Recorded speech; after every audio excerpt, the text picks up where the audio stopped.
Guys welcome to our YouTube channel. जैसा कि thumbnail से आप लोगों को पता चल गया कि आज हम लोग यहाँ पे पार्टीशन के बारे में बात करने वाले हैं। तो हर किसी को कभी ना कभी जो है पार्टीशन की ज़रूरत पड़ती है। आज नहीं तो कल सभी लोग अपना जो प्रॉपर्टी है उसको पार्टीशन जरूर करवाते हैं, बंटवारा जरूर करवाते हैं। तो उसी को लेकर अगर कोर्ट के माध्यम से कोई बंटवारा अगर करवाया जा रहा है तो उस कंडीशन में आप लोगों को किस चीज़ को वहाँ पर जो है फॉलो करना है ताकि आप लोगों को आगे चल के कोई प्रॉब्लम ना हो। तो इसके बारे में पूरा डिटेल से देखेंगे। साथ ही जो 2023 का लैंडमार्क जजमेंट आया है उसको भी हम लोग यहाँ पे देखने वाले हैं। तो वीडियो में लास्ट तक बने रहिएगा। वीडियो अच्छा लगे तो वीडियो को लाइक, चैनल को सब्सक्राइब कर लीजिए। मैं advocate Om Prakash, forensic expert, office account associate, law firm Ambikapur से आप सभी लोगों का स्वागत करता हूं। अगर आप लोगों की कोई भी कानूनी समस्या है और आप लोग मेरे थ्रू पर्सनली कंसल्ट करना चाहते हो तो डिस्क्रिप्शन बॉक्स में एक व्हाट्सएप नंबर दिया हुआ है जिसके थ्रू आप लोग अपॉइंटमेंट बुक कराते हुए मेरे से बात कर सकते हैं। तो चलिए शुरू करते हैं। तो सबसे पहले हम लोग यहाँ पे समझ लेते हैं कि जो बंटवारा है वो बंटवारा कितने प्रकार से हो सकते हैं। बंटवारा जो है आप लोगों का दो प्रकार का हो सकता है। एक तो है कि आपको सहमति के आधार पर करवा सकते हैं, दूसरा जो है आप कोर्ट के थ्रू करवा लेंगे। लेकिन सहमति के आधार पर करवाएंगे तो उसमें आपको क्या करना पड़ेगा, सबसे पहले पार्टनरशिप डीड के माध्यम से आप लोग करवाना पड़ेगा। यानी आप लोगों की सबकी सहमति है, आप लोग एक डीड तैयार करवाते हैं वकील के माध्यम से और उसको आपको जाके कोर्ट में रजिस्टर्ड करवा लेना है। तो आपको न्यायालय में केस फेस करने की जरूरत नहीं, आप डायरेक्ट उसको रजिस्टर्ड करा लेंगे तो वो वहाँ पे वैलिड माना जाएगा और जो आपका पार्टीशन है वो वहाँ पे कंप्लीट माना जाएगा। नेक्स्ट है आप लोग फैमिली सेटलमेंट डीड, यानी जो है आप पार्टीशन है उसको आप लोग फैमिली सेटलमेंट के थ्रू आप लोग एक डीड तैयार कर लेते हैं और अलग अलग आप लोग अपना जो है कब्जा कर लेते हैं और उसमें आप लोग निवास करने लग जाते हैं। उसका जो है खेती पर्पस के लिए यूज करने लगते हैं। तो वो आप लोगों का एक जो है डीड बन जाता है। उसको भी आपको जो है बाद में रजिस्ट्रार ऑफिस में जाकर उसको रजिस्टर्ड कराना अनिवार्य है। अगर आप लोग उसको रजिस्टर्ड नहीं करवाइएगा तो वो वहाँ पे वैलिड नहीं माना जाएगा। मतलब जो पार्टनरशिप डीड हो या फैमिली सेटलमेंट डीड हो, दोनों को आपको वहाँ पे कोर्ट में जाकर रजिस्टर्ड जरूर करवाना पड़ेगा। अगर नहीं कराएंगे तो वहाँ पे वैलिड नहीं रहेगा। तो इस तरीके से आप लोग इसको कर सकते हैं। दूसरा है एक जो है ये जो बाहर में ही सेटलमेंट के थ्रू होता है जिसको बोलते हैं मेमोरेंडम सेटलमेंट। मतलब क्या होता है इसका कि अगर आप लोग मौखिक रूप से पहले बंटवारा आपके द्वारा कर लिया गया है, जो कि मेनली जो है पहले ऐसी होता था कि पहले बंटवारा कर लिया जाता है, अलग अलग कब्जा कर लिया गया, उसके बाद आप लोगों के बीच में जो बंटवारा किया गया है उसको एक पेपर में नोट कर लिया जाता है और उसको आप लोग नोटराइज के माध्यम से भी आप लोग करवा सकते हैं। तो उसको आपको रजिस्टर्ड करवाने की जरूरत नहीं है, चाहे तो करा भी सकते हैं, नहीं भी कराएंगे तो उसमें आपको कोई प्रॉब्लम नहीं होगा, बट उसको नोटराइज करा के अपने पास रख सकते हैं। तो भी एक तरीके का वैलिड डॉक्यूमेंट माना जाएगा।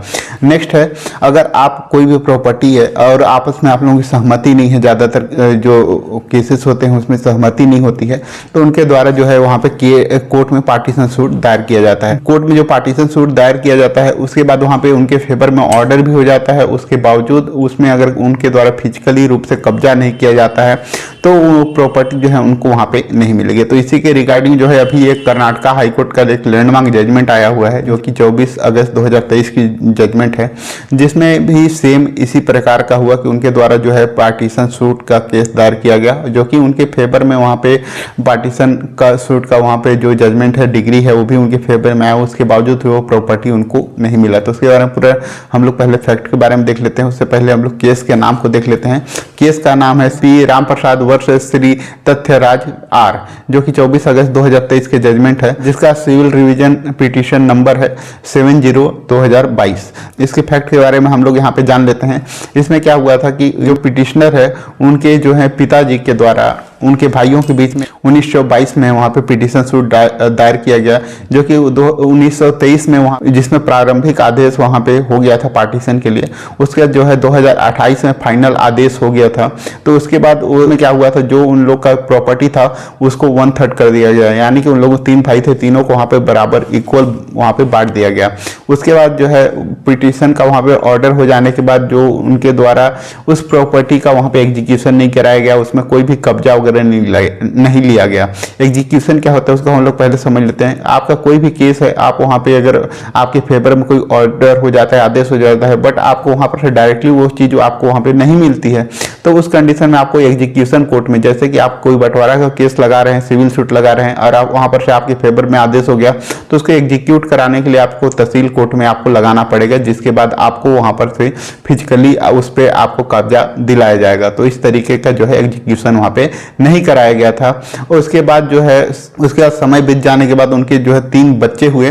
तीनों में से जो है उनका एक जो लड़का था जो कि पिटिशनर है यहाँ पे, उनके द्वारा पार्टीशन सूट वहाँ पे लगाया गया, जहाँ पे जो है जो उनके चाचा होते हैं जिनके द्वारा ऑलरेडी पार्टीशन का सूट हो चुका था, तो उनके द्वारा वहाँ पे 7/11 को वहाँ पे जो केस है उसको कैंसिल करने के लिए आवेदन किया गया, जहाँ पे ट्रायल कोर्ट ने उनके जो आवेदन था उसको वहाँ पे कैंसिल कर दिया गया और वहाँ पर उसके जो बेटे थे जो पिटिशनर था उनके फेवर वहाँ पे जजमेंट कर दिया गया, यानी दोबारा उसमें जो है पार्टीशन ऑर्डर कर दिया गया।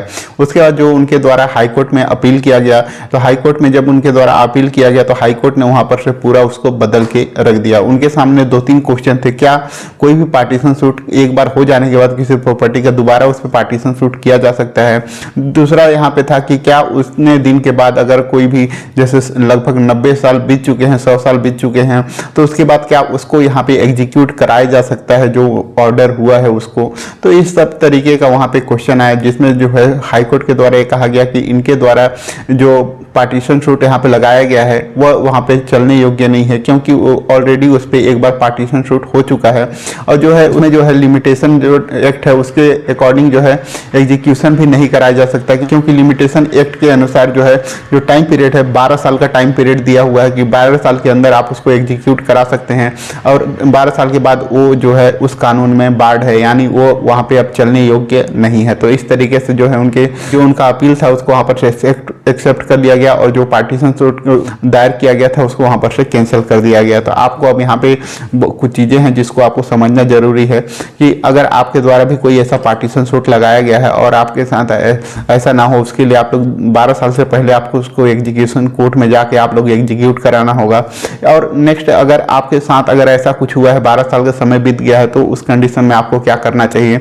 उस कंडीशन में आपको दोबारा उसमें पार्टीशन सूट न लगा के आपको जो है परमानेंट इंजंक्शन की मांग करना है और जो है आपको वहाँ पे स्पेसिफिक रिलीफ एक्ट के तहत आपको वहाँ पे अपना जो है कब्जे की मांग करना है। और अगर वहाँ पे जो है उस प्रॉपर्टी में अगर आपका नाम भी नहीं दिखा रहा है तो भी आपके द्वारा सेल्फ डिक्लेरेशन का वहाँ पे सूट वहाँ पे दायर करना है कि उस प्रॉपर्टी पे आपका कब्जा वहाँ पे दिलाया जाए और वहाँ पे एडवर्स पोजेशन जो है उनके द्वारा वहाँ पे साबित जो करने की कोशिश किया जाएगा उसको वहाँ पे नहीं किया जा सकेगा, क्योंकि फैमिली प्रॉपर्टी होती है उसमें जो है एडवर्स पोजेशन को वहाँ पे लागू करना बहुत ही मुश्किल होता है। तो यहाँ पे जो है उनके द्वारा पार्टीशन सूट वहाँ पे न दायर करके सिविल सूट फॉर पोजेशन के लिए वहाँ पे किया रहता है या टाइटल के लिए किया रहता है तो वहाँ पे जो है वैलिड होता। इस तरीके से जो है उनको प्रॉपर्टी वहाँ पे मिल सकती थी, बट इनके द्वारा जो दोबारा पार्टीशन का सूट डाला गया वो वहाँ पे वैलिड नहीं है, इसीलिए वहाँ पर से हाईकोर्ट के द्वारा उसको कैंसिल कर दिया गया। अगर आप लोगों को अच्छा लगा हो तो वीडियो को लाइक करें, चैनल को सब्सक्राइब करें ताकि आगे आप लोगों को इस तरह का अपडेट मिल सके। वीडियो को लास्ट तक देखने के लिए आप सभी लोगों का धन्यवाद।